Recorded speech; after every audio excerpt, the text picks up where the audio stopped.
حضرت علی فرماتے ہیں جب تجھے مشکل آتی ہے تو وہ تجھے رب کا پتہ بتانے آتی ہے، وہ تجھے اللہ کا پتہ بتاتی ہے، اس لیے کہ جب تو سارے اسباب کر لیتا ہے، جو ضرورت ہوتی ہے پوری کرتا ہے، تندرست ہو کے وہ کام کرتا ہے، پھر بھی کام نہیں ہوتا، تو اس کا مطلب ہے کرنے والا تو نہیں، کرنے والا کوئی اور ہے جو کام کرنے والا، کوئی اور ہے۔ تو عزیز بھائی یاد رکھیں، ہر مشکل کے ساتھ اللہ نے آسانی رکھی ہوتی ہے۔ اگر اللہ تبارک و تعالیٰ بیماری عطا کرے تو اس کے ساتھ اللہ پھر جو تندرستی دیتا ہے وہ بھی بڑی اعلیٰ عطا فرماتا ہے۔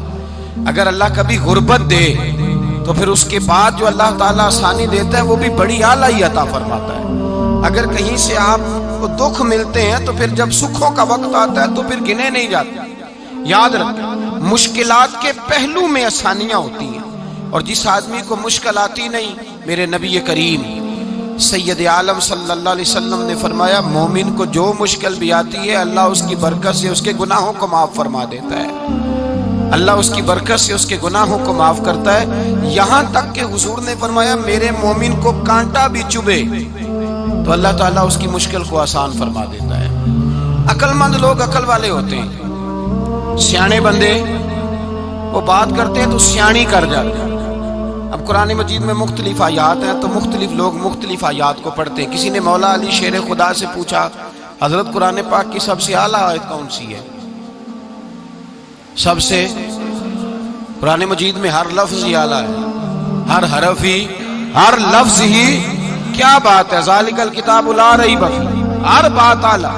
لیکن حضرت علی سے پوچھا کہ آپ کے نزدیک کون سی آیت اعلیٰ ہے، تو ذرا غور کرنا، شیر کی بات تو شیروں جیسی۔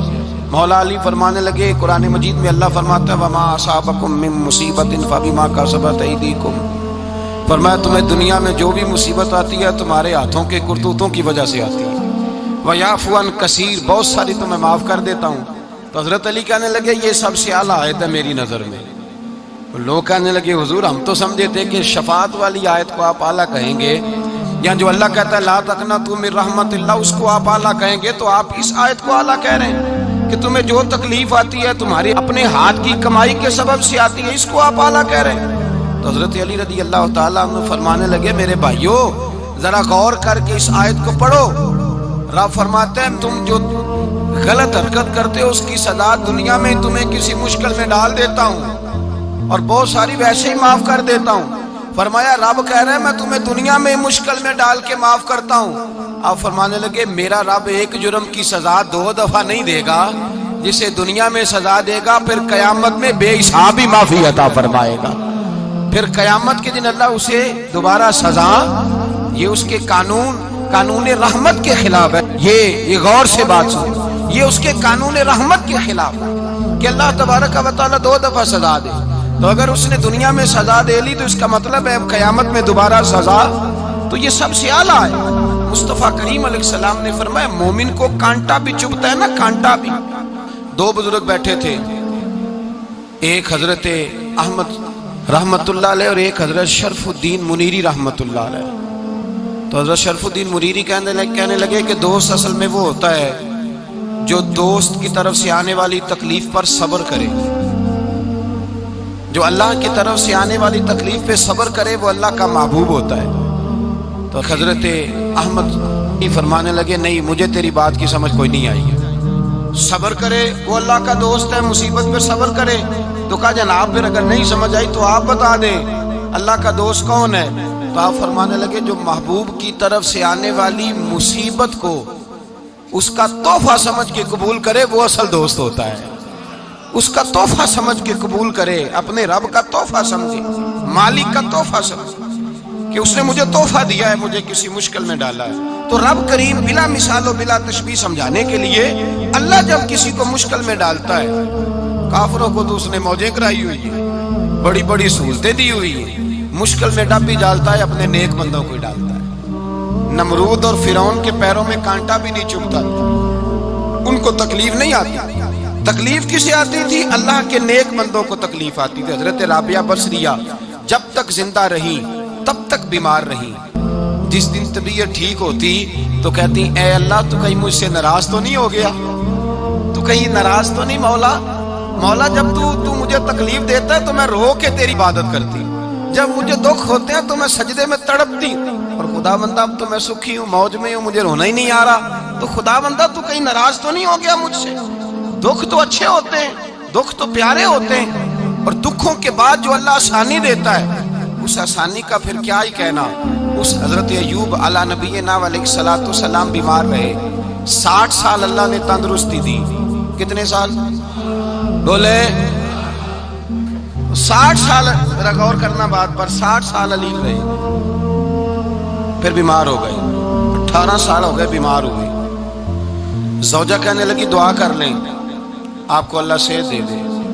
ہمیں اگر کوئی بندہ پوچھ لینا کہ بھائی کبھی کوئی خاص بات تو سناؤ، تو ہم جو ساری زندگی سکھ کے ساتھ سوئے ہوتے ہیں وہ بات نہیں سناتے، وہ جو ایک رات درد سے نیند نہیں آتی اس رات کا قصہ سناتے ہیں، کہتے ہیں وہ میرے الٹے دانت میں درد تھا تو میں ساری رات سو نہیں سکا۔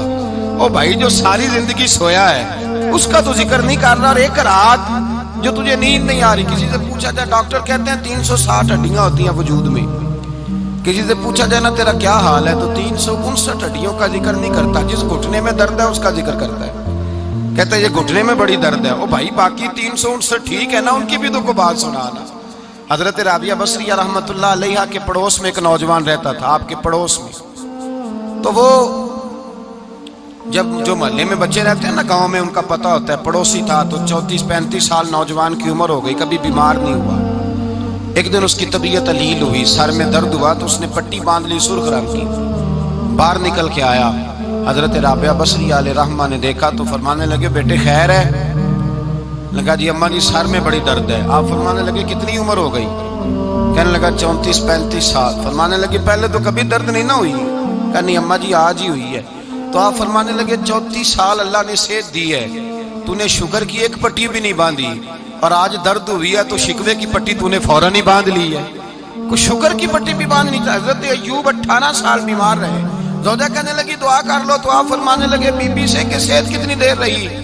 اس نے کہا 60 سال۔ تو آپ فرمانے لگے ذرا بیماری کو بھی 60 سال گزر لینے دو، پھر دعا بھی کر لیں گے۔ یہ دعا کی، اللہ یہ لفظ کہے اللہ نے صحت دے دی، تندرستی آ گئی۔ ایک دن گھر میں بیٹھے بیٹھے زوجہ کہنے لگی کہ ایوب یہ بتاؤ دکھ اچھے کے سکھ؟ آپ فرمانے لگے سارے دن ہی اللہ کے ہیں پر دکھ بڑے اچھے تھے، مجھ سے پوچھو تو دکھ بڑے اچھے تھے۔ کہا کس طرح؟ تو حضرت ایوب فرمانے لگے جب میں بیمار تھا تو 24 گھنٹے میں ایک دفعہ میرا رب میرا حال پوچھا کرتا تھا، ایک دفعہ میرا اللہ پوچھتا تھا ایوب تیرا حال کیا ہے؟ فرماتے ہیں 12 گھنٹے تو لذت ہی رہتی تھی کہ میرے رب نے میرا حال پوچھ لیا، اور اگلے 12 گھنٹے میں انتظار کرتا تھا مالک حال دوبارہ کب پوچھے گا۔ فرمانے لگے اب صحت تو ہو گئی ہے پر اب میرا رب میرا حال تو نہیں نہ پوچھتا۔ بھائی مشکلات جو ہوتی ہیں وہ تو تجھے سجا دیتی ہیں، سوار دیتی ہیں، تجھے یاد آتا ہے کوئی اپنا، جب تجھے درد ہوتی ہے نا، تکلیف ہوتی ہے، پھر تیرا دل کرتا ہے کوئی کندھا ملے جہاں میں سر رکھ کے رہوں۔ پھر اسی لیے تو کسی درویش سے کسی نے پوچھا تھا اپنا کون ہوتا ہے؟ تو کہا جو تجھے دکھ کے وقت یاد آئے وہ تیرا اپنا ہے، جو تجھے عین آزمائش کے وقت یاد آئے اور تجھے اس کا نمبر فوراً تیرے موبائل پہ چلنے لگے وہ تیرا اپنا سجن ہے، جس کو تو دکھ کے وقت یاد کرے۔ تو بھائی مشکلات کے بعد جو اللہ آسانی دیتا ہے، حضرت ابراہیم کو آگ میں بھی پھینکا گیا، حضرت ابراہیم علیہ السلام کو ستایا بھی گیا، نکالا بھی گیا، لیکن جب ان مشکلات سے گزرے تو میرا رب فرماتا ہے وَإِذِ ابْتَلَىٰ إِبْرَاهِيمَ رَبُّهُ بِكَلِمَاتٍ فَأَتَمَّهُنَّ قَالَ إِنِّي جَاعِلُكَ لِلنَّاسِ إِمَامًا۔ کہا جب ابراہیم پورے اترے تو پھر ہم نے انہیں امام بنا دیا۔ یا اللہ کس طرح کی امامت دی؟ فرمایا میں نے اتنی اعلیٰ شان عطا کی ہے کہ اپنے لاڈلے رسول کو جناب ابراہیم کی نسل میں پیدا فرما دیا ہے۔